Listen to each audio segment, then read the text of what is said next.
Ademir, Fala, tudo bom, meu? Queria primeiro agradecer pela generosidade do seu tempo. Eu sei que você está super concorrido. Não é só no Flow que você participa, pelo jeito, né? Tem um monte de podcast aí te chamando. Então, primeiro eu queria falar aí para o pessoal que eu conheci o Demian aí, não diretamente, pessoalmente, mas em 2007, no UFC 77, eu estava até vendo na Wikipedia quando que foi a data, porque a gente tem amigos em comum, que é a família Miranda, o Ricardo e o Eduardo, que treinaram com você na Alliance, né? E daí, eu sou super fã de UFC, e aí um dia o Ricardo chegou para mim e falou, cara, tem um amigo que treinou comigo, e ele vai estrear hoje, né? E daí ele veio na minha casa, já pagava pay-per-view há muito tempo, e aí a gente acompanhou a sua primeira luta, e daí acompanhei aí esses 13 anos, e agora você está num momento aí super empreendedor e tudo mais, que é muito dos temas do que a gente conversa aqui no podcast. Primeiro eu queria falar como que está esse seu momento aí, academia, Demian Maia Podcast aí, com mais de 20 episódios, ainda atleta do UFC, como é que tá conciliar tudo isso?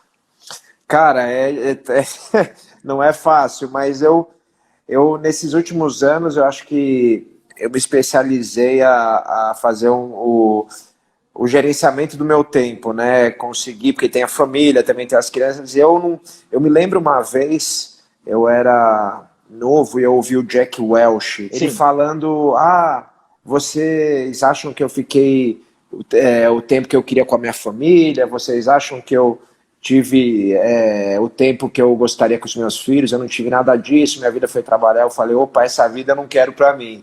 Eu quero trabalhar, eu quero ser melhor no que eu faço, mas eu quero ter equilíbrio na minha vida. Eu não quero, eu acho que é isso, né? Você não ter tempo para equilibrar a sua vida e ver os seus filhos crescerem, esse tipo de coisa. Acho que, lógico que tem vezes que eu tenho que viajar, tenho que fazer minhas coisas, mas eu sempre tento compensar. Então, às vezes, vamos dizer, fiquei 2 semanas fora sem ver eles, por causa de treino, voltei, tive luta, correria. Depois também eu pego do nada, tiro uma semana para ficar com eles em função.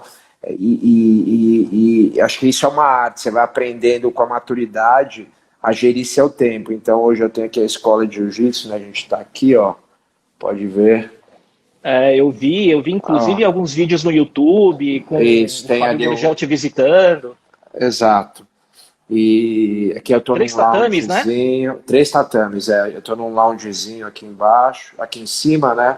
E lá embaixo tem as outras coisas, tem o tatame no fundo, a exposição ali. Mas que bairro que tá, Demian?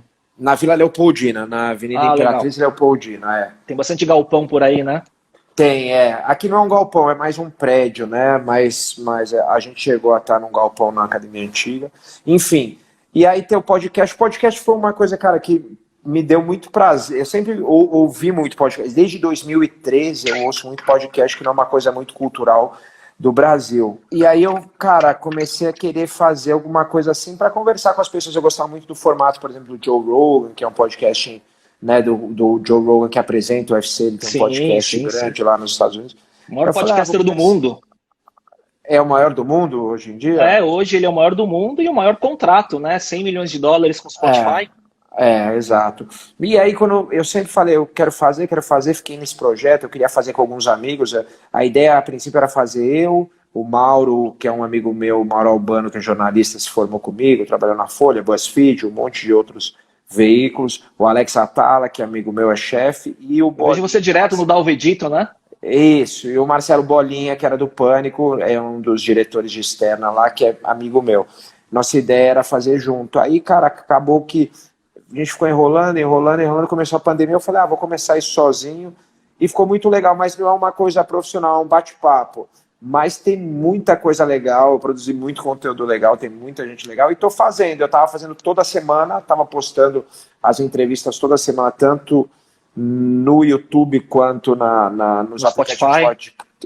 Spotify, Deezer, iTunes, tudo para quem quer ouvir, e agora tô fazendo. Às vezes eu não consigo fazer toda semana, fica semana sim, semana não, mas está bem legal. Inclusive vem 2 entrevistas muito legais agora, as 2 próximas semanas. Legal, então quem não conhece, procura no Spotify, qualquer player de áudio, Demian Maia Podcast, tá muito bom, mais de 20 episódios, a última foi com a Kira Gracie, né? Mas assim, você que está produzindo tudo, editando, ou você está com o pessoal fazendo todo o pós para você?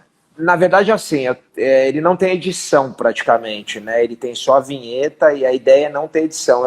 eu não faço ao vivo, eu gravo. E, assim, eventualmente, se a pessoa falar, não gostei disso que eu falei, muda. Como é uma conversa muito solta, de qualquer coisa, às vezes a pessoa fala, puta, eu falei isso hoje, né? Às vezes o mundo tá muito com patrulha ideológica, então, vamos dizer, eu tenho artistas, às vezes, que o cara falou um negócio que ele acha que não vai cair bem, ele pede para mudar, que é triste, na verdade, não ele pedir para mudar, mas é triste a gente estar nesse momento, né, de patrulha ideológica das pessoas não poderem falar o que elas acreditam. E imagino a tua participação no Flow, que eu vi que vários momentos vocês, né, você principalmente estava tateando, né, o que falar, o que não falar, porque os meninos são bons, né? É muito legal, porque esse formato de fazer um negócio mais longo, eu acho, cara, bem mais interessante. E uma vez eu fiz um podcast logo no começo e falei, putz, isso vai dar polêmica, porque a pessoa que estava entrevistada entrou muito na parte política, tal, que é um amigo meu, e surpreendentemente foi tranquilo, né? E eu conversei com o Bolinha, com o Marcelo Bolinha, que é amigo meu, que fez o primeiro comigo, e ele falou, Demer, quem ouve esse tipo de podcast, quem acompanha isso, o cara geralmente é uma pessoa que, né, em geral, uma pessoa que curte isso, um formato mais longo, mas é uma pessoa que tem mais discernimento, mais cultura, né? Curiosidade intelectual, né? Exatamente. Então, o problema está nos drops, né? Quando corta e manda um dropzinho, porque aí... E aí contextualiza errado, coloca uma capa chamativa, clickbait, né? Isso. Então, mas a pessoa que senta para ver um negócio, mesmo os cortes que a gente faz, são pelo menos 7 minutos, sei lá. Mas você perguntou se alguém pós-produz. Eu tenho um amigo meu, aluno até aqui da escola, que ele faz para mim esses cortes depois. Eu falei, pega uns cortes, eu mando para ele dá uma mexida, ele bota a vinheta, ele que criou uma vinheta, ele coloca lá no canal, e ele, durante a semana, ele faz alguns cortes. Então ele falou, faz um corte disso, ou ele mesmo olha e a gente coloca para aquela galera, no caso do YouTube, né, que não tem a paciência de assistir o negócio inteiro e não gosta de ouvir no áudio. Né, que tem que ser multicanal. Agora, você tem curiosidade, você tem pretensão de fazer ele virar um business, monetizar em cima? Como que tá isso para você? É uma curiosidade minha. Porque você é muito bom, cara. E como você é jornalista por formação, você tem um podcast nos Estados Unidos que é do Tim Ferriss, né? O Tim Ferriss Show. É um dos que eu ouço bastante. Ele é muito bom. Ele é amigo do Josh, que é um amigo meu, um cara que eu conheço, né, não é amigo meu, mas que ele é sócio de um grande amigo meu, do Marcelo Garcia, na academia dele em Nova York. O Marcelinho. O Tim Ferriss sempre fala do Marcelinho como o Michael Jordan. Ele sempre fala nos episódios dele. Agora, o Tim Ferriss, ele fala assim, né?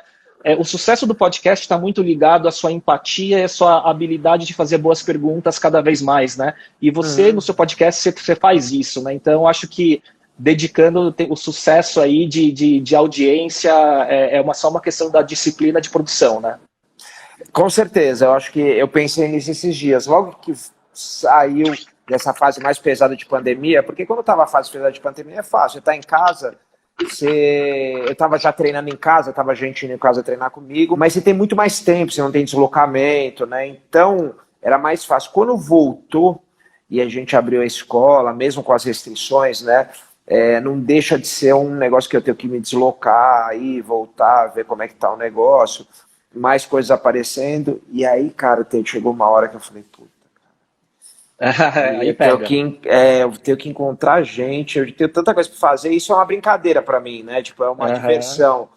Você perguntou business, eu não penso nisso, pode virar? Pode, eu não sou fechado a isso, mas eu não fiz desde o começo pensando, isso aqui vai ser um business meu, se virar, ótimo, mais uma coisa aí para eu trabalhar, né, principalmente quando eu parar.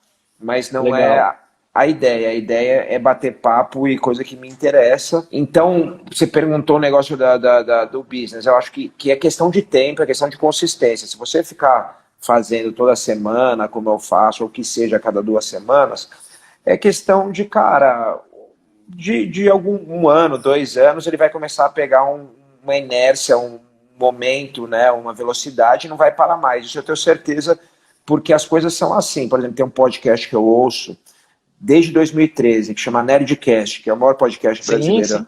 é bem legal. Até já participei com o David, com o Alexandre. O Azaghal já participou do meu podcast também. Sim. E eu quero trazer o Alexandre. E eu penso, cara, eu ouço os caras desde 2013. Eles são gigantes. Você sabe, eles começaram em 2006. Ou seja, quando eu comecei a ouvir eles já estavam o que, há 7 anos, né? 7 anos já. Então, tipo assim, tem cara, a maioria das pessoas nem sabe que eu tenho um podcast. Pode ser que demore 3, 4, 5 anos. E aí se interessarem, virem buscar coisas para trás, né? Mas eu acho que é consistência. Então, como eu estava te falando, quando começou esse negócio de abrir mais, a gente sair mais de casa, eu falei, putz, agora eu vou ter que correr atrás disso. E não é simples fazer uma entrevista, porque você tem que preparar uma pauta, você tem que ver... Dar uma estudada, sim. Tem que estudar a pessoa, né? Eu vejo algumas entrevistas, ouço. E aí começou a virar um peso, um estorvo, mas eu falei, cara, eu botei na minha cabeça e falei, eu preciso de, como tudo na vida, igual o jiu-jitsu, é consistência. Eu posso até uma hora parar, mas eu quero pelo menos atingir 100 episódios, entendeu? Mas já foram mais de 20, tá no foram caminho, né? 25, 26, Mas eu não quero parar, não. Eu tenho certeza que depois que eu atingir os 100, eu acho que eu não vou parar, a não ser que a vida acabe aparecendo muita coisa e tal, e eu não consiga, mas é isso, cara. Mas tudo tem timing, cara. Tudo tem timing. Eu acho, só antes de virar para falar de outros temas, né? Eu acho que a gente, principalmente no Brasil, eu acho que o Flow tá fazendo, né? Ele tá ajudando muito a popularizar o formato. E eles copiaram do Joe Rogan, até o cenário e tudo mais. Sim, né? Eles falam. Até o Monark, eu falei, Monark, quando eu fiz com ele lá, eu participei. Falei, Monark, eu quero fazer um com você. Ele falou, cara, pode vir gravar aqui, você usa nosso estúdio, faz. Eu tô querendo fazer com ele lá o meu, entendeu? Ele falou, os meninos estão fazendo, pelos que eles falaram, né? Eles estão já fazendo uma nova casa, porque eles querem fazer vários temas, um podcast por tema, né? Com outros hosts, numa casa que eles estão construindo para ser esse estúdio de múltiplos podcasts simultâneos, e daí vira um business que eles estão, obviamente, vão monetizar em cima e tudo mais. Mas os meninos, à primeira vista, né, são meninos, né, mas que são muito sagazes. E ontem, por exemplo, eu estava num papo com o Pondé, que foi fantástico, né? As perguntas existenciais pareciam duas crianças dando pergunta existencial pro Pondé, né? Foi muito divertido. Damian, falando de UFC, né? Você ainda é um atleta, né, da companhia e tudo mais, né? E esse ano passaram por um momento aí de sem público, né? Então, dependendo de pay-per-view, a Ilha da Luta, esses cartazes todos e tal. Sua última luta foi em março, né? Como é que tá aí os próximos passos na organização? Você já tem alguma coisa em vista, algum camp pela frente? Como é que tá isso daí?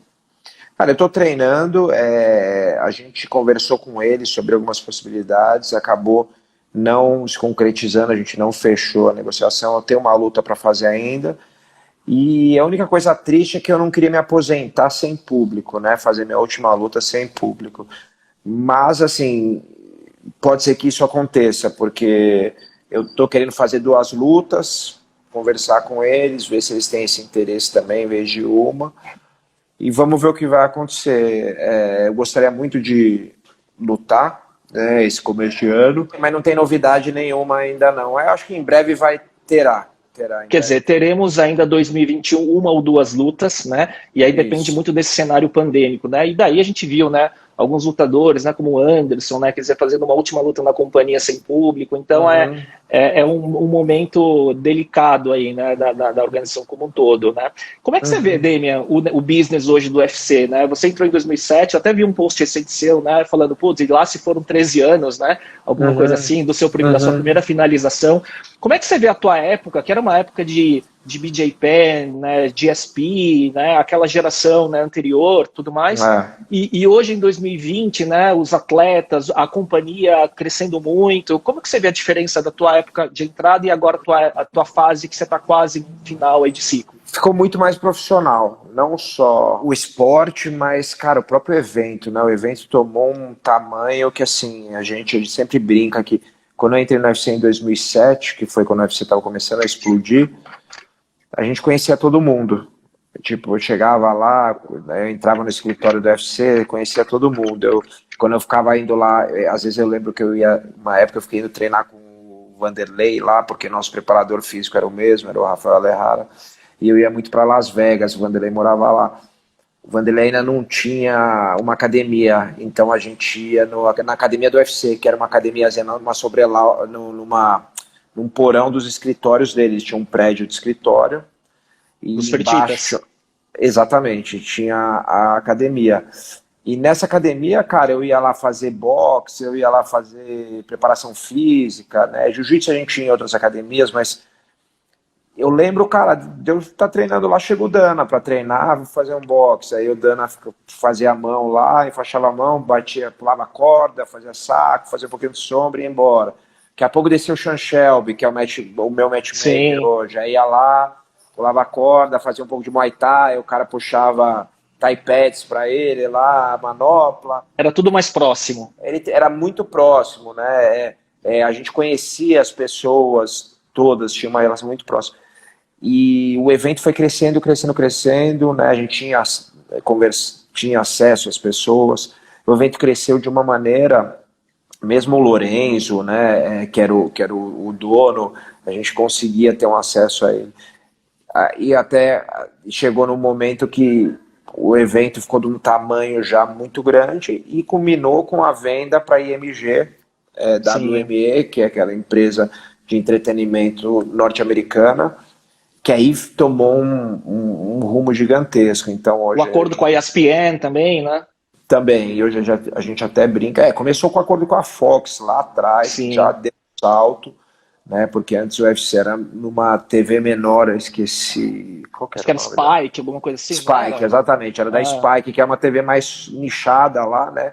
E aí vai para Fox, que é uma TV grande, aí depois para ESPN, que é uma TV ah. maior ainda, E aí foi começa a aberto virar. com o The Ultimate Fighter, né? Do reality show, aí tudo Isso isso foi ele lá foi. atrás, né? Foi quando eu Isso. entrei, o Ultimate Fighter que fez a reviravolta no UFC, que estava uma companhia deficitária e começou a ser uma companhia a dar lucro.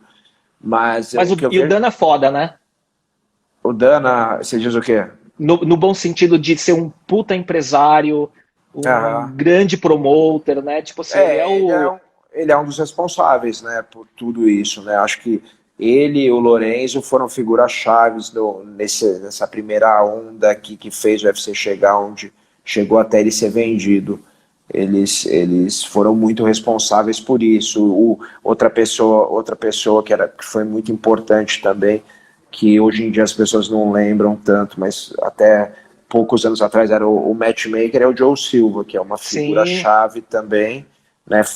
Acho que em 2015 que ele se afastou, não lembro em que ano, mas ele era uma figura chave também sempre presente nas nessa. pesagens, baixinho. Exatamente, o próprio Joe Rogan é uma figura chave Sim. no desenvolvimento do UFC, né? Porque dizem que no começo o Joe Rogan já era ator, já era um cara de stand-up, Stand-up comedy. e ele sempre gostou muito e ele se ofereceu para fazer os eventos. Acho que no começo recebia pouco ou nem recebia, e o Lorenzo tinha muito esse negócio de lealdade, né? O próprio Joe Silva, acho que no começo foi muito porque ele gostava, ele amava a arte marcial e ele ficava pesquisando e conhecia outros lutadores e acabou virando matchmaker. E o Lorenzo tinha muito esse negócio de família italiana, né, lá de Las Vegas, de ser muito grato às pessoas e não esquecer ninguém. Muito E pro bom. próprio Dana, né, que começou lá com ele lá atrás. Então, essas pessoas cresceram com a companhia. Muito legal. Ô, Demian, e aí são 13 anos, né? 32 lutas, 14 finalizações, uma carreira super consolidada. Você, cara, é um dos caras que todo mundo respeita, né? E muita gente especializada sempre fala, puta, talvez a melhor transição do jiu-jitsu para o MMA profissional, né? E, enfim. Que você, cara, quais são os highlights aí, né, que você vê nessas 32 lutas? Você consegue pensar em quais foram as lutas-chave ou quais aquelas que te deram uma satisfação pelo resultado ou pelo momento que te levou para um outro patamar? Como é que você analisa isso? Eu tenho algumas aqui na minha lista que eu vou falar depois.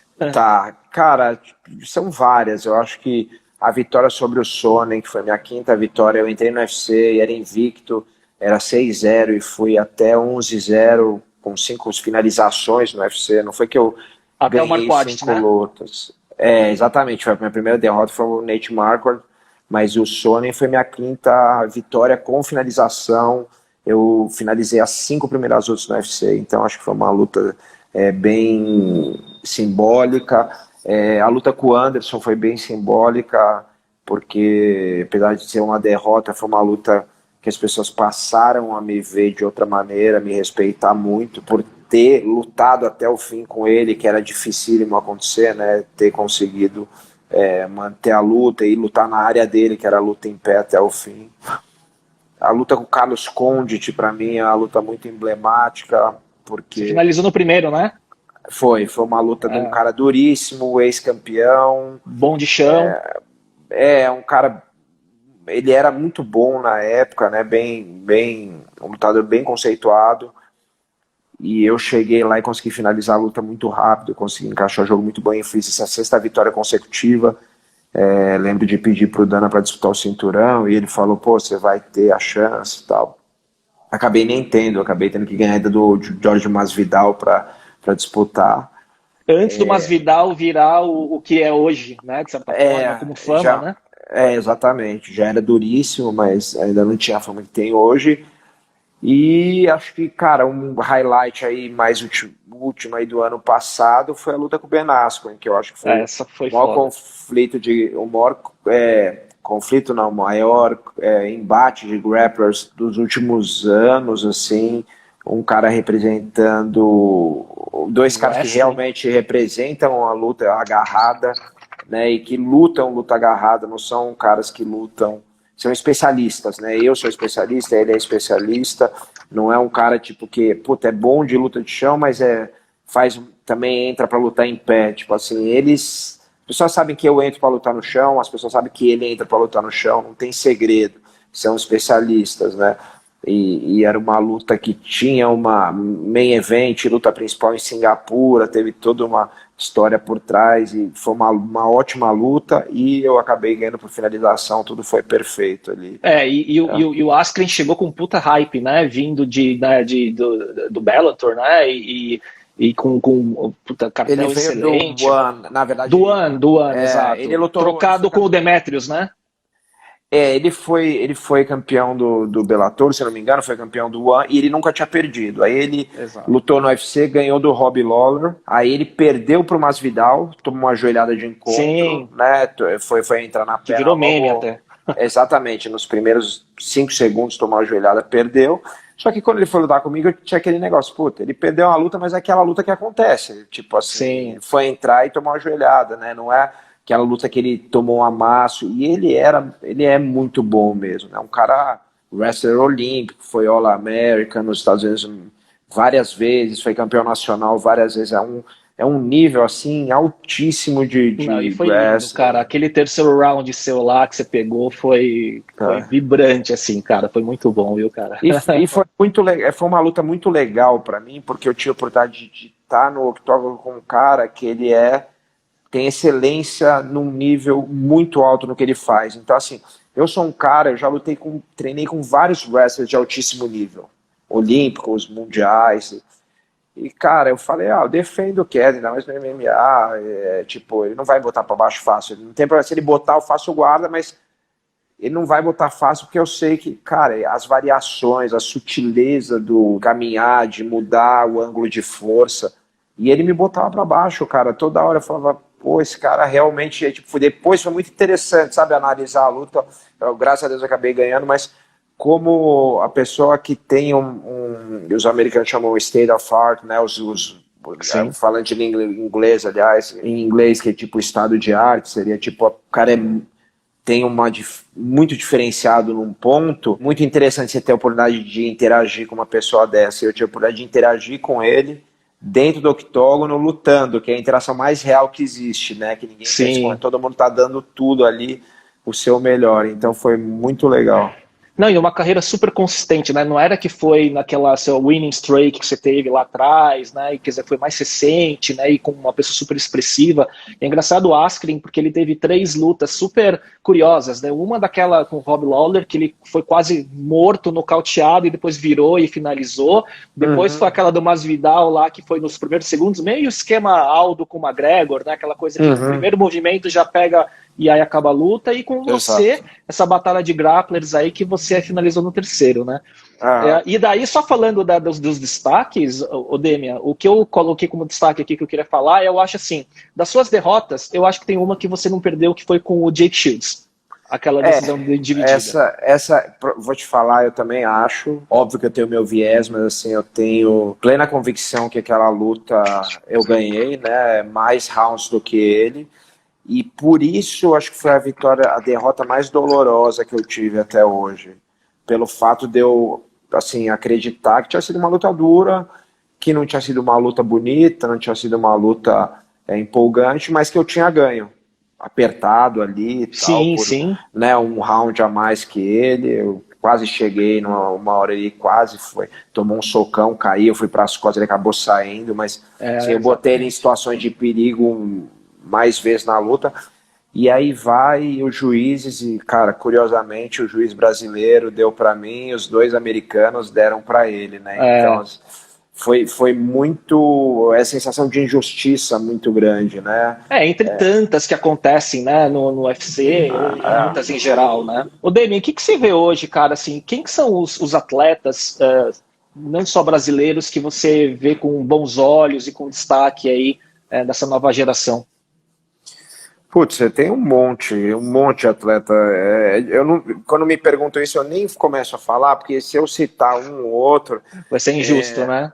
Vai ser injusto. Então, o que eu acho que, infelizmente, no Brasil, a gente, por vários motivos, não tô falando isso como uma crítica, mas a gente está com pouca renovação. Isso, cara, é um evento norte-americano. Então, assim, lógico que o interesse deles é botar mais norte-americano, que vai vender mais, né? Uma pessoa o mercado tá lá, né? Que se expressa em inglês melhor, fala em inglês. Eu acho que existe essa mentalidade do UFC também de manter um pouquinho mais lá. Não vejo a mentalidade que tinha uns anos atrás de querer globalizar mais, de tipo ter personagens de vários países para ficar interessante. Eu acho que eles estão mais no foco de fortalecer o mercado lá e o resto é consequência. E aí você tem algumas exceções, mas que aí são porque exatamente, são brilhantes. Exceções. McGregor, Khabib, né? Isso, são exceções, exato. Acho que no Brasil a gente tem essa, lógico, a dificuldade de não ter uma cultura esportiva muito forte. Nossa cultura ela esportiva praticamente não existe como, por exemplo, o modelo europeu, que é um modelo de pegar as crianças lá na base e os governos oferecerem esporte de forma gratuita para selecionar as crianças, né? Ou o modelo americano, que é um modelo mais capitalista, de pegar e oferecer bolsa na universidade e escola, e eles já quererem no high school serem campeões, porque eles sabem que eles vão ter a oportunidade de ir para uma faculdade boa lá, que é cara, outro modelo, mas funciona também. E a gente não tem nenhum dos dois aqui no Brasil, então... E brasileiro gosta de torcer para quem ganha, né? Tem essa história, né? Então, quer dizer, enquanto tinha o Senna, no tênis, enquanto tinha o Guga, no MMA, enquanto os grandes campeões estavam com o cinturão. Não é um pouco assim? Mas americano também, cara. Eles gostam de basquete porque os americanos... Porque eles são os melhores. Eles... vê se, tipo assim, tudo bem, futebol tá crescendo lá, eles querem, mas tá por causa das mulheres. As mulheres ganham, entendeu? Eu acho que você vê que o masculino, o futebol, o soccer lá está crescendo, mas ainda não tem comparação com o que eles são bons, né? Que é o basquete, é o futebol americano, é o hóquei, é o beisebol, né? Talvez assim, você vai, por exemplo, para o Japão, como eu fui ver o Pride, os caras torcem por você, independente de você ganhar ou perder, se você tem uma pessoa... fiéis, né? Não, e eles gostam de ver sua atitude, né? No Japão muito tem o negócio daquela herança samurai, que eles respeitam muito, do negócio de você ser um guerreiro. Então eu lembro no Japão o respeito, você ganhar ou perder não faz tanta diferença pro japonês na época do Pride. Eu lembro que eu fui lá uma vez lutar, não o Pride, fui lutar jiu-jitsu e assisti o Pride. E eu lembro muito claro disso. Pro brasileiro, pro americano, assim, perder ou ganhar faz toda a diferença. Ô Demian, o que você está achando dessa onda agora recente aí dos veteranos? Aí eu tô falando de boxe, né? Então o Tyson que lutou lá com o Roy Jones Jr., né? E agora o Mayweather vai lutar com o Logan Paul. E aí eu estava vendo outro dia o Marcelo Alonso falando com o Rafael Cordeiro lá na live do Portal do Vale Tudo, falando sobre se isso se aplica para o MMA, né, de ter uma classe aí de League of Legends, de veteranos do MMA lutando, né? E o que você acha desse movimento? Você acha que tem mercado? Como que você vê? Eu acho que tem sim, cara. Acho que muita gente assistiu a luta do Tyson, né? Muita gente queria ver. Aqui é fora da curva, né? Falar de Tyson é meio falar de Michael Jordan, né? E outra, né? Por exemplo, eu cresci vendo o Tyson lutar. Né? Também, passava na década Globo, de 80, não sei o que de madrugada. 90. Então você tem essa memória afetiva, você vai querer. Eu acho que o que não vai funcionar, assim, se os caras botarem o Tyson pra lutar 3 vezes por ano, acho que aí vai virar carne de vaca e não vai funcionar. Mas se botarem o Tyson uma luta legal uma vez no ano, acho que funciona assim. E isso aqui tem que ver até quanto ele está disposto a abdicar, né? Porque treinar para uma luta, quem treina sabe que não é fácil, ainda mais quando sua vida já não é mais ser atleta, que é o caso dele. Mas ele se preparou, né, cara? Ele estava bem fisicamente, né? Não era só aqueles posts com o Rafael Cordeiro fazendo manopla, porque todo mundo falava, pô, uma coisa é um post de Instagram de alguns segundos, outra coisa não vamos ver. E de fato ele estava melhor preparado que o Roy Jones, né? Tava com certeza, e é impressionante, assim, as pessoas não têm ideia do que é. Se você botar um cara atleta, um cara, vamos dizer que faz boxe na academia, é um cara bom, mas meio que não é profissional, você não tem comparação, você vê um sparring do cara com ver o Tyson, né, lutando. Claro, teve muito clinch, o Roy Jones fez uma luta muito amarrada, acho que porque não estava tão preparado, então a luta acabou ficando um pouquinho amarrada, assim, mas é impressionante um cara que ficou 12 anos, se eu não me engano, sem nem treinar, não é que ele ficou sem lutar, ele nem treinava, voltar naquele ritmo que ele voltou, de velocidade. Ele estava melhor do que há 15 anos atrás, quando ele parou dessa segunda onda dele da carreira, né? Não dá pra saber, porque o Roy Jones também não estava tão preparado, mas assim... né? Cara, ele lutou, tudo bem, foram 2 minutos, mas foram 8 rounds ali. Não é mole, entendeu? Tem atenção não é fazer um sparring na academia, ele foi lá se apresentar para um monte de gente, então eu tiro o chapéu para ele. E que legal que foi um brasileiro que ele escolheu para treiná-lo, né? Legal, pô, foi muito legal, porque acho que chama visibilidade, né, para os treinadores brasileiros, para os lutadores brasileiros. Exato. Ô Demi, você, depois do UFC, assim, vamos supor, encerrando o contrato, você iria para outro evento, ou você acha que já iria para uma nova fase da carreira, como empresário, né, que você tem aí vários interesses aí fora do esporte de alto nível especificamente? Você participaria desse tipo de evento de Masters? Como que você vê isso? Não, na verdade eu tenho vontade de encerrar mesmo. E assim, eu comecei no UFC e quero terminar no UFC. Eu nunca lutei em outra organização, né? Eu lutei em eventos antes, mais especificamente, poucos eventos antes de entrar no UFC, mas nunca tive um contrato assinado com uma organização. Então, comecei com o UFC lá atrás e quero encerrar minha carreira no UFC. Né? O que eu tenho vontade de fazer são lutas de jiu-jitsu. Exibição, sim. Sem kimono, eventualmente kimono, mas eu penso mais até no sem kimono. Esse tipo de coisa assim, porque até para matar saudades, né? Faz muitos anos que eu não luto. Então, né, desde 2007 mesmo, que eu não luto jiu-jitsu, desde a época que eu entrei no UFC. Agora... E os últimos campeonatos que se disputou, né, de grappling foi Abu Dhabi, sem kimono, antes de entrar no UFC. Eu lutei em Abu Dhabi, né, logo depois eu entrei. Teve um evento aqui que o meu empresário naquela época, o Paulo, que é um amigo meu, depois ele saiu desse meio e tal, ele fez chamado Super Challenge Grappling, que era uma continuação do Super Challenge, foi um evento que eu lutei em São Paulo de MMA, que eu ganhei as 3 lutas na mesma noite, de Vale Tudo, em 2006. Aí em 2007 ele fez o Super Challenge Grappling, que era um evento de grappling meio que nos mesmos formatos, dando bom pra mim dinheiro.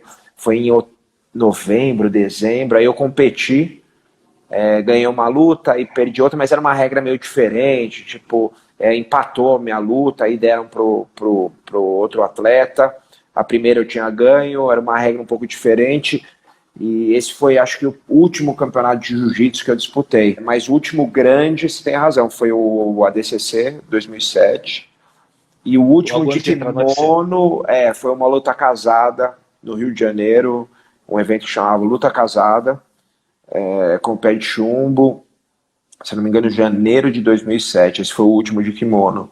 Então isso eu tenho vontade. Agora MMA não, MMA eu acho que eu fiz o que eu tinha que fazer e eu queria encerrar no UFC. Queria não encerrar. E é legal isso, Demian, porque eu vejo, né, e sem julgamento, porque eu sei que é difícil, porque a gente vê em todos os esportes, né, você vê em futebol, essa questão da hora do parar, né? E aí você vê alguns que param no auge por N motivos, tipo um GSP, um Khabib, que foi por um motivo familiar e tudo mais, né?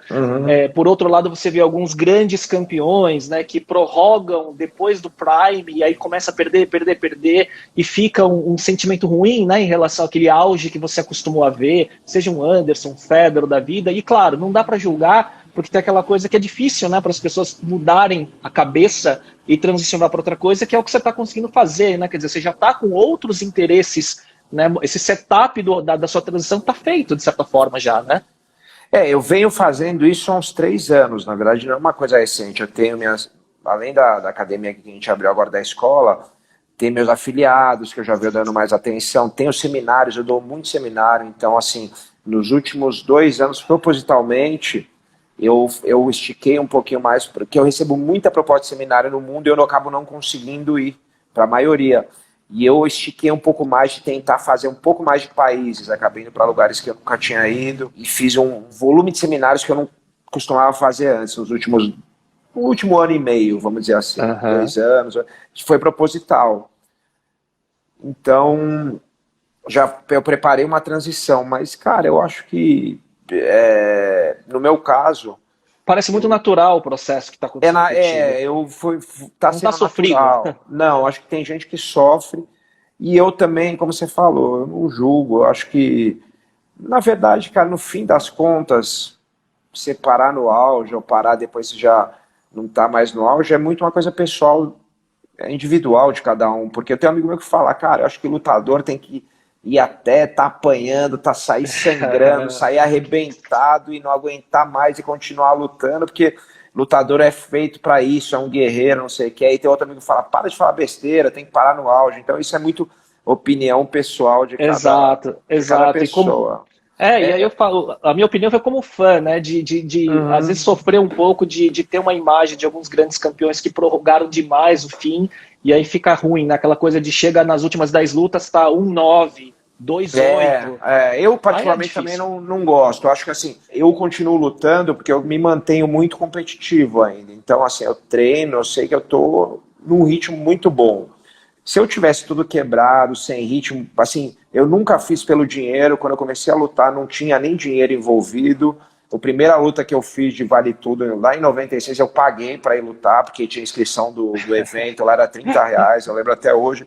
Então, assim, eu nunca tive nisso pelo dinheiro, nunca pensei nem que eu ia ser profissional disso. Eu fazia porque eu amava. Então, meu drive sempre vai ser competitividade.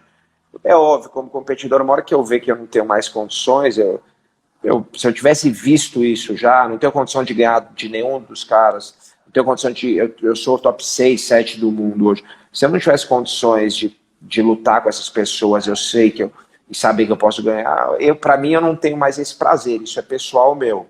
Eu sei ainda, eu luto com esses caras de igual para igual, eu ganho a maioria das vezes, eu treino com o pessoal aqui na academia que tem 20 anos de idade e consigo fazer tudo que eu consigo ir bem, fazer as coisas que eu quero fazer, então eu sei que eu ainda estou bem.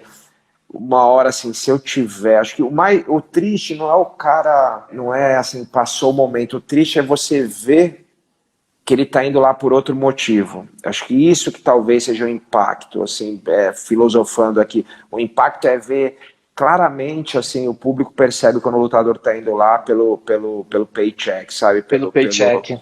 pelo dinheiro e não pela competitividade. Acho que isso o público percebe e aí fica triste, né? E fica decepcionado, exatamente. É, deprimente. Mas independente da idade que você tem, se você está indo lá porque você acredita e você sabe que você tem condição e está indo lá com todas as suas forças para ganhar e não pelo dinheiro, aí acho que meio que tanto faz, entendeu?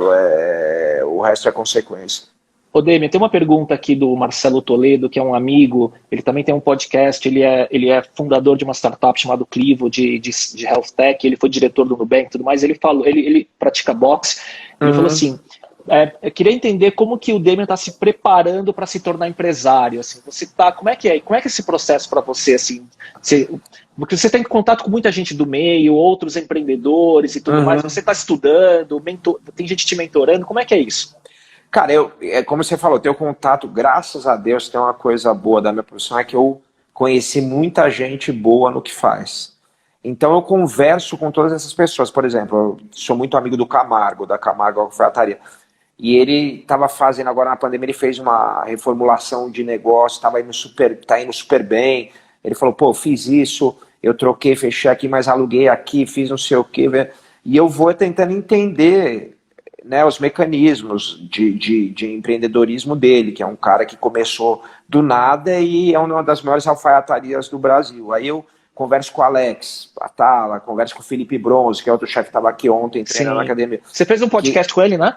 Com os dois, com o Alex e com o Felipe. Então eu falo, Alex, pô, converso muito de negócio com ele, como que é como que giro. E o Alex é muito amigo meu, ele abre, se eu precisar, abre números para mim, ele abre as coisas sem eu nem pedir, porque ele confia em mim, eu também, ele sabe números, a gente conversa, tal, aberto. O Felipe estava abrindo o Pipo aqui em São Paulo, então a gente, né, conversa com o Felipe, mas pergunta algumas coisas de curiosidade, acho que isso é uma das preparações. Eu, mais uma vez, né, livros e o podcast, tem um podcast que eu ouço, que eu acho bem legal, chamado Zero ao Topo, de empreendedorismo também. Cara, eu acho que estudar, né, ler, pegar coisas, mas um grande tesão, vou te falar, dessa escola aqui que a gente abriu faz um mês e pouco, é o quê? Quando eu pensei, pô, vou me aposentar, eu vou dar seminário e vou ter meus filiados, e tá ótimo, com isso eu me viro, né, fiz ali meu pezinho de meia, tenho meus seminários, eu tenho muita procura para seminário. Aí eu falo, cara, será que eu vou ter uma escola de jiu-jitsu? É uma dor de cabeça, porque eu já tive, né, e é uma dor de cabeça, é um business complicado, é um business assim que você tem que fazer bem feitinho para ele ser sustentável. Você viu o Fábio fazendo a Allianz, né, também, né? O Fábio que foi meu professor. Aí o que eu fiz? Eu falei, aí meus sócios falaram assim, cara, mas a gente não quer abrir uma só, a gente quer abrir uma rede, a gente quer fazer um negócio gigante, a gente quer fazer 1000 unidades, 100 unidades para, né, fazer um... Aí eu falei, opa, aí já tem um desafio legal, entendeu? Não é uma escola para você ficar tendo dor de cabeça, a gente quer fazer um projeto muito maior, e aí, vamos fazer como, mas eu quero que minha equipe de professores possa crescer junto, eles tenham participação, como é que vai ser? A legal. Equipe... Aí é uma empresa com metodologia, exatamente, né? É isso. Com propósito, né? Tudo. A recepção, pô, também, porque eles vão ter que ajudar a gente a treinar se a gente for abrir outras unidades. Como é que a gente vai fazer? Né? Porque aí não é mais filiado. Filiado é uma coisa, né? A escola já é a rede, é outra coisa. É exatamente no mesmo formato igual. Como é que a gente vai fazer? Aí esse processo, quando eles me falaram isso, me deu vontade, sabe? De falar, puta, é um desafio legal, porque... eu sei que eu venci em algumas coisas na minha vida, mas vencer numa coisa diferente já te dá um desafio diferente.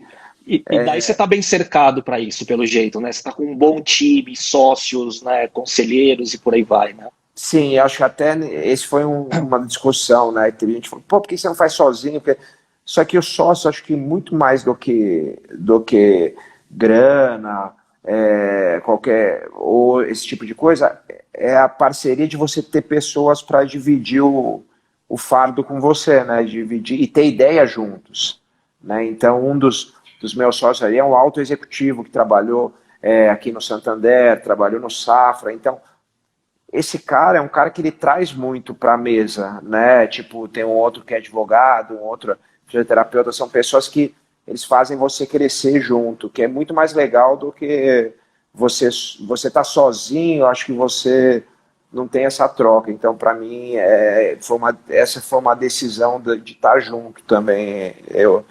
Tá com pessoas que vão fazer todo mundo crescer junto, trazer experiências. Legal, Demian. E indo aqui já para a fase das perguntas finais, como bate-bola, antes de entrar nas perguntas de bate-bola, isso, eu vi que você deu um brilho aí no olho, né, quando você falou dessa questão da rede, de criar esse negócio, parece que isso seria um dos seus sonhos agora? E quais são os sonhos que você pode compartilhar que você pretende atingir ainda? Sim, isso é uma vontade. Assim, eu falo de missão. Há uns anos atrás eu comecei a pensar em missão. Tal. Eu falei, pô, minha missão, por várias histórias aqui que eu não vou contar agora, que vai demorar, mas é expandir o jiu-jitsu para o maior número de pessoas que eu puder, da forma que eu acredito. Por quê? Porque o jiu-jitsu transforma a vida das pessoas.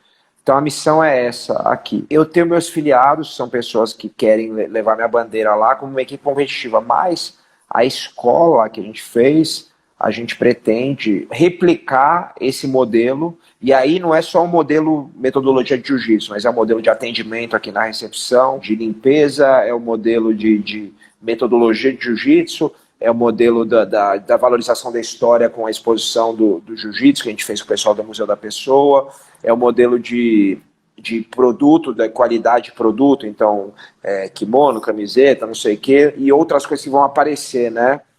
A parte do digital e tal. Então, é o modelo tipo de arquitetônico do lugar, sabe? Tem várias coisas. Aí vamos replicar esse negócio como a gente pode replicar de duas maneiras, ou franqueando ou sendo dono próprio, rede, né? Tem essas duas direções. E aí a gente tem essa discussão, porque a franquia vai escalar muito mais rápido, mas ela tende a perder o controle.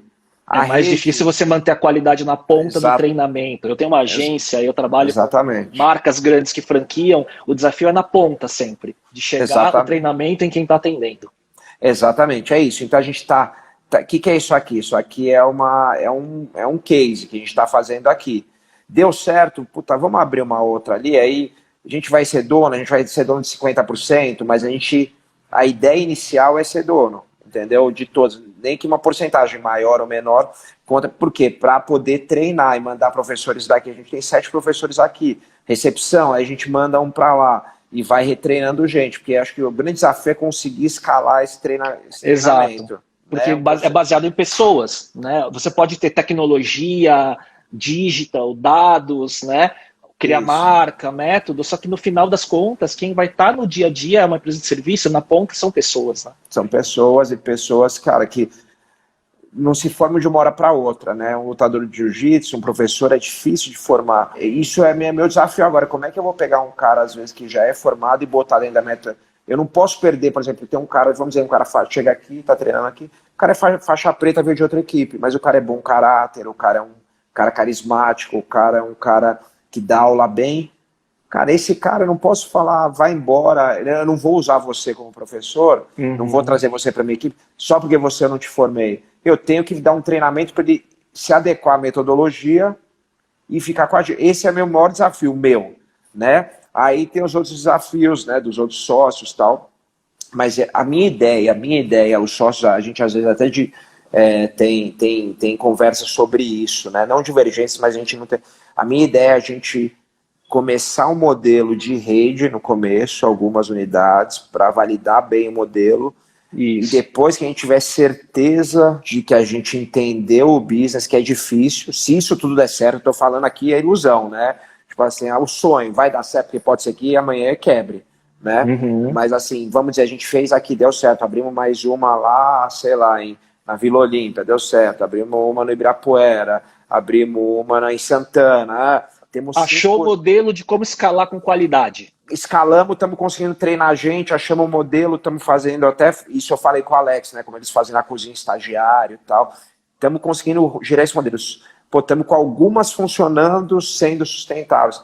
Agora vamos pensar na franquia, essa seria a minha ideia, né, agora a gente discute isso muito com os sócios, puta, mas isso talvez demore muito. vamos direto para a franquia arriscar. Então é uma expansão, qualidade, porque aquela sempre a coisa, você pode ter um Dom ou um Dalvedito do que o Alex tá lá às vezes, né? E aí você é uma boutique com altíssima qualidade, mas o chefe tá lá, igual se você tiver a Academia Demian Maia, que o Demian tá presente. Agora, como é que você escala o Demian? Né? Como é que você cria uma rede? Como é que você, não é? Exatamente. E quanto mais você escalar, mais você vai ter que ter metodologia, padrão, processo, Exato. esse tipo de coisa para virar, né? Não tem como você ser um... Pelo menos o Brasil ainda tipo, é difícil você ter um dom nem se fala, mas um Dalva escalável, que tenha 30 unidades, 40 unidades e manter a qualidade, né? É difícil. Você vê nos Estados Unidos algumas marcas grandes, escaláveis, que tem muita qualidade, assim, por exemplo, eu vejo, por exemplo, o Starbucks é uma coisa menor, um modelo menor, mas geralmente tem qualidade em todos, né? É que é muito autoral, né? Quando você fala de um restaurante com um chefe, e a escala, Jamie Oliver tentou isso e deu problema na escala, quando escalou, deu problema no negócio, que o negócio não parou de pé como modelo, né? Então mas tem um bom desafio. Tem o Wolfgang Puck lá, que é um outro chefe grande que tem lá nos Estados Unidos. Ele escalou, mas eu nem sei exatamente quantos restaurantes tem e não sei o tamanho da escalabilidade, mas vou descobrir isso agora. Muito bom, Demian. Eu vou para não alongar demais o seu tempo, as perguntas finais aqui, que é um bate-bola de pergunta e resposta. Vamos lá, vamos ver se que sai aqui. Um hábito ou rotina que te ajuda no dia a dia? De tudo que eu vou fazer, tentar ser bom naquilo que eu vou fazer. O que eu quero dizer? Por exemplo, eu vou dar uma entrevista, eu pensar um pouco o que eu vou falar. Eu vou vir dar um treino aqui, todo dia eu vou dar um treino. 2 treinos por dia, só que é diferente eu vir aqui 2 treinos por dia, 10 treinos por semana, e vir aqui treinar e ir embora, do que eu entrar e antes do treino no carro eu pensar assim, hoje eu vou tentar melhorar aquela chave de braço. Uma coisa, não precisa ser muito. E a hora que eu vou tomar banho no fim do treino, pensar, pô, essa chave de braço não funcionou, mas de repente eu consegui fazer aquilo.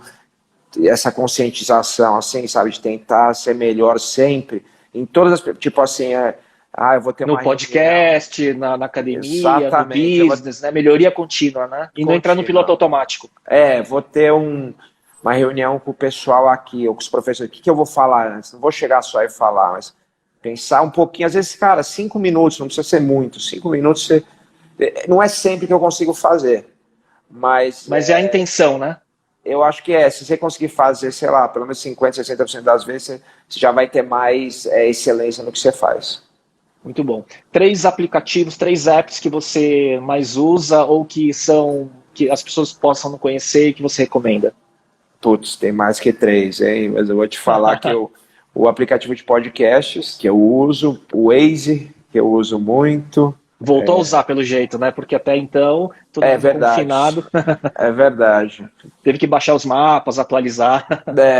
Que mais? Cara, os aplicativos todos de companhia aérea, porque eu viajo muito. Então eu uso lá para ver se eu subi de categoria, se eu desci. Os aplicativos de banco, hoje em dia com banco digital, esse tipo de coisa. Tem muita coisa, cara. Legal.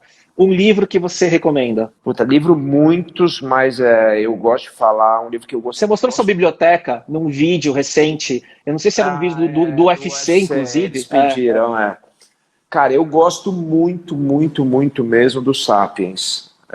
Dos últimos Yuval livros. Do Yuval Harari. É um livro muito legal, que eu gostei muito ultimamente, que eu li. Legal. Um podcast, filme ou série que você gostaria de recomendar? A última série que eu assisti, que pra mim, assim, eu particularmente gosto do tema máfia muito, é o Peaky Blinders, que muito bom, mas gosto muito, assim, tem do House of Cards, que agora acabou, é uma série que eu adoro, o Mad Men eu gostei, mas assim, não tanto quanto o House of Cards e o Breaking Bad, que pra mim, assim, são bem diferenciados. Você é maratonista, então, de série. Eu não sou maratonista, cara. Eu vou te falar que eu pela primeira vez, eu fiz uma maratona. No fim de semana passado, eu assisti o do Michael Jordan, lá, o The Last Dance. Nossa, é muito bom. E aí eu fiz uma maratona, eu assisti no fim de semana, mas eu não gosto de fazer isso, porque eu não gosto de ficar preso e perder performance, sabe? Dormir tarde, ficar... Sim, você é um atleta de alta performance. Eu não posso, exatamente, eu não posso me deixar... Eu tenho que ter esse controle, acho que esse é um dos hábitos que você perguntou no começo, é autocontrole. Autocontrole em tudo, o tempo todo. O tempo todo eu estou controlando, eu estou pensando na minha alimentação, no meu descanso, e isso acho que não é porque eu sou atleta. Quer dizer, é porque eu sou atleta, mas isso não vai acabar quando eu parar de ser atleta. Porque performance física e mental, você precisa, você não percebe, mas você precisa para qualquer profissão. Que você está em vias de virar chave para virar um atleta mental para os negócios. Exato. Vai acontecer em breve, né? Mas muito bom, só um parênteses sobre o The Last Dance do documentário. Para mim, o que impressionou mais não foi nem o Jordan, que todo mundo sabe que ele era um excelente atleta, tem o lado humano das histórias dos atletas e tal, mas para mim é o Phil Jackson, cara. Como o Phil Jackson é fora da curva, e daí eu fiquei com vontade de não ler ainda os livros dele, né? Eu também não li, mas também achei muito impressionante. O lado humano dele, né? O Arremesso Final em português, né, pro pessoal aí que quer assistir no Netflix. Muito bom. E uma frase, eu não sei se você vai tirar essa da cartola aí, mas uma frase que te representa ou que você acha que é importante, de um quote, alguma coisa assim. Cara, sabe que uma vez eu participei do programa da Marília Gabriela, que foi uma das coisas mais legais que eu fiz com mídia, né, na minha carreira. Eu até sou louco para achar essa entrevista e não tem no YouTube, nenhum lugar aquele... De frente? De frente com o Gabi. No SBT era o De Frente com o Gabi? Acho que era de frente. Então não foi o cara a cara, se eu não me engano. Era na GNT. Por isso que é difícil de achar. E aí ela perguntou, e foi uma época, cara, que eu lembro que era muito recente, né? Eu vim do nada e aí comecei a ter um sucesso financeiro um pouco maior. Eu estava no UFC há alguns anos. E aí essa frase vinha muito na minha cabeça com as pessoas que eu lidava muitas vezes, e é uma frase que é muito da minha adolescência, da banda Legião Urbana, que é: quem tem mais do que precisa ter, quase sempre se convence que não tem bastante e fala demais por não ter nada a dizer. Muito bom, muito bom. Grande poeta Renato Russo, né? Demian, queria agradecer essa sua horinha aí, cara, assim, se fosse... falar, assim, eu como fã aí do teu esporte, dava para ir muito longe, mas obrigado pela sua generosidade. Eu queria agradecer aqui em público aqui o Ricardo e o Eduardo Miranda, que me fizeram a ponte com o Wagner, que depois falou para você. E obrigado pela sua generosidade. Acho que o bate-papo foi super bacana. Queria deixar uma palavra final para você, para a audiência que está aí, e depois a gente vai distribuir isso também via Spotify, YouTube.